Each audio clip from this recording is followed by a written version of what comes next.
আমি মধ্যবিত্ত পরিবারের সন্তান।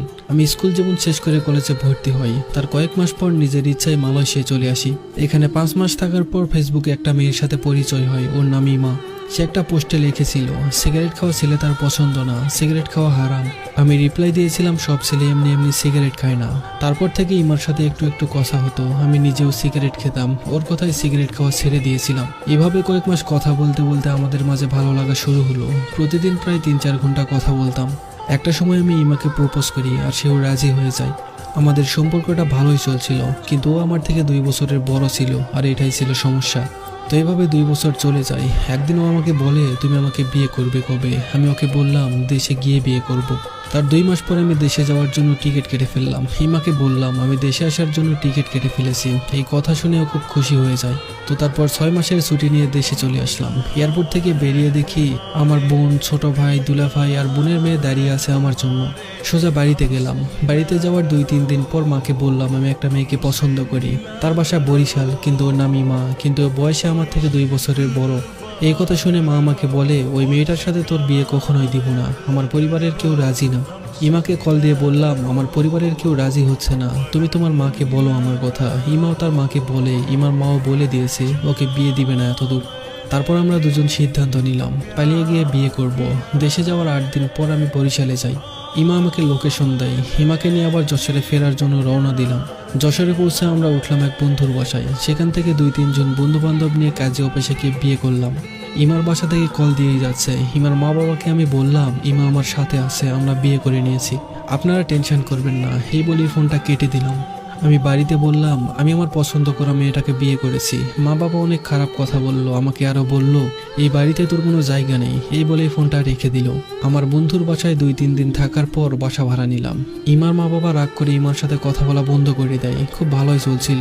25-26 দিন যেতে না যেতেই আমার মা বাবা কল দিয়ে বলে, কোথায় আসিস, বাড়ি চলে আয়। ইমা আর আমি সিদ্ধান্ত নিলাম বাড়িতে ফিরে যাব। তো সেদিন রাতেই আমরা বাড়িতে চলে আসি। ইমাকে আমার পরিবারের কেউ তেমন একটা পছন্দ করে না। 6 মাসের ছুটিতে আসছি। এদিক দিয়ে 2 মাস চলে যায়, আর বাকি আছে 4 মাস। ইমার খুব ইচ্ছে একটা বেবি নিবে, আমারও অনেক ইচ্ছা। তো দুজন বেবি নেওয়ার জন্য অনেক চেষ্টা করলাম, কিন্তু 3 মাস হয়ে যাওয়ার পরেও কোনো রেজাল্ট আসলো না। আমি সিদ্ধান্ত নিলাম ডাক্তারের কাছে যাব। একদিন সময় করে গেলাম। ডাক্তার বলল 2 জনের পরীক্ষা করতে হবে। 2 জনই পরীক্ষা করলাম। ডাক্তার বলল কালকে এসে রিপোর্টটা নিয়ে যাবেন। তো পরের দিন ইমাকে রেখে আমি চলে যাই যশোর কুইন্স হসপিটালে।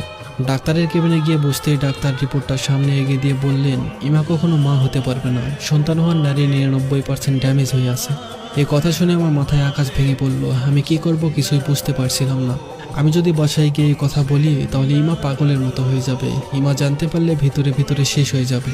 আর আমার মা বাবা ইমাকে এমনিতেই পছন্দ করে না। আমি ইমাকে হারাতে চাই না, বাচ্চা হোক বা না হোক। আমি তখন অনেকক্ষণ ভেবে কম্পিউটারের দোকানে গিয়ে জাল রিপোর্ট বের করি। ওই রিপোর্টে আমার সমস্যার কথা লিখি। ওটা বাড়িতে নিয়ে যাওয়ার পর সাথে সাথে ইমা দেখতে চাইলো। ইমাকে নকল রিপোর্টটা দেখালাম। ওটা আমার মা বাবাও দেখেছে। ইমা ওই জাল রিপোর্টটা দেখার পর চুপচাপ হয়ে আছে, কেমন জানি হয়ে গেছে। 2 দিন কারোর সাথে তেমন কথা বলেনি। 2 দিন পরে ওকে অনেক বুঝালাম, আল্লাহ চাইলে বেবি হবে, তুমি টেনশন করো না। অনেক হাতে পায়ে ধরার পর একটু স্বাভাবিক হলো। হিমাকে বলেছি বাচ্চা দরকার হলে কিনে নিয়ে আসবো। দেখতে দেখতে আমার 6 মাস শেষ হওয়ার আর 2-3 দিন বাকি আছে। হিমা রাতে ওয়াশরুমে গিয়ে কান্না করতো। আমি ওকে বোঝাতাম মাত্র 2 বছর থেকে আবার চলে আসবো। হিমাকে সান্ত্বনা দিতাম সব সময়। আমার মালয়েশিয়া যাওয়ার ডেট চলে আসলো। ইমা, আমার ভাই বোন, দুলা ভাই একসাথে এয়ারপোর্টে গেল আমাকে পৌঁছে দিতে। ইমা অনেক কান্না করছে। আমার বোন ওকে সান্ত্বনা দিচ্ছে। অনেক কষ্ট আর মন খারাপ নিয়ে মালয়েশিয়াতে চলে আসলাম। এখানে আসার 8-10 দিন পর ইমা আমাকে বলল সে বরিশালে যাবে, মানে ওর বাবার বাসায়। আমি বললাম না গেলে হয় না। ও বলল যেতেই হবে, ওর নাকি ভালো লাগছে না, কয়েকদিন বাবার বাড়িতে থেকে আবার চলে আসবে। বললাম ঠিক আছে তাহলে যাও। ওর বাবার বাড়িতে যাওয়ার পর আর আসতে চায় না, কিন্তু কথা হতো ঠিক মতো। 3-4 মাস ঠিক মতো কথা হয়, তারপর থেকে ঠিক মতো কথা বলে না, সবসময় বাহানা দেয়। বলে কাজ করতে হবে। দিন দিন কথা বলে একেবারে কমিয়ে দিচ্ছে। দিনে 3-4 মিনিট কথা বলে। এভাবেই 6-7 মাস চলে যায়। হঠাৎ একদিন ইমার বাবা আমাকে কল দিয়ে বলে, ইমার বিয়ে অন্য একটা ছেলের সাথে সম্পন্ন করে আসলাম, আর তোমাদের বাসায় ডিভোর্স পেপার পৌঁছে যাবে, সাইন করে দিও। এটা শোনার পরে আমার পায়ের তল থেকে মাটি সরে যায়। কি বলে উনি, আমার ভিতরটা যেন কেউ পুড়িয়ে দিচ্ছে। আমি পাগল হয়ে যাচ্ছি। ইমার বাবাকে বললাম আমি ইমার সাথে কথা বলতে চাই, ও আমার জীবনটা নষ্ট করে দিতে পারে না। আমার কথা শেষ করার আগেই ইমার বাবা ফোন কেটে দিয়ে সিম বন্ধ করে দেয়। এদিকে ইমার ফোনও বন্ধ। আমি পাগলের মতো করতে লাগলাম। অনেকভাবে কন্ট্রাক্ট করার চেষ্টা করেছি, কিন্তু পারছি না। আমার মা বাবাকে বললাম ইমার বাসায় যেতে। মা বাবা সোজা বলে দিল তারা যেতে পারবে না। মৃত্যুর যন্ত্রণার মতো যন্ত্রণা সহ্য করতে করতে 11 মাস চলে গেল।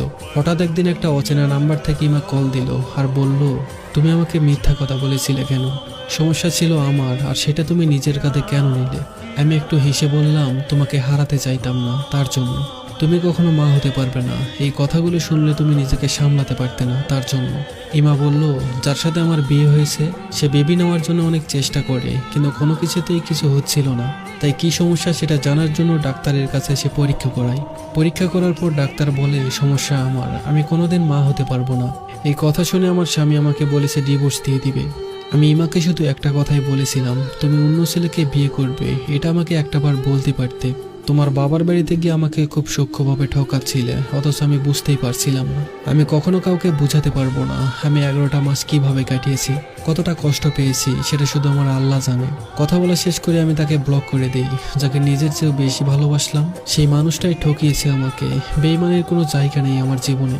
শরীর ছুঁয়ে দেখেছো তুমি, মন ছুঁতে আর পারলে কই? পুরো লাইব্রেরি দিলাম তোমাকে, তুমি পড়লে না একটাও বই।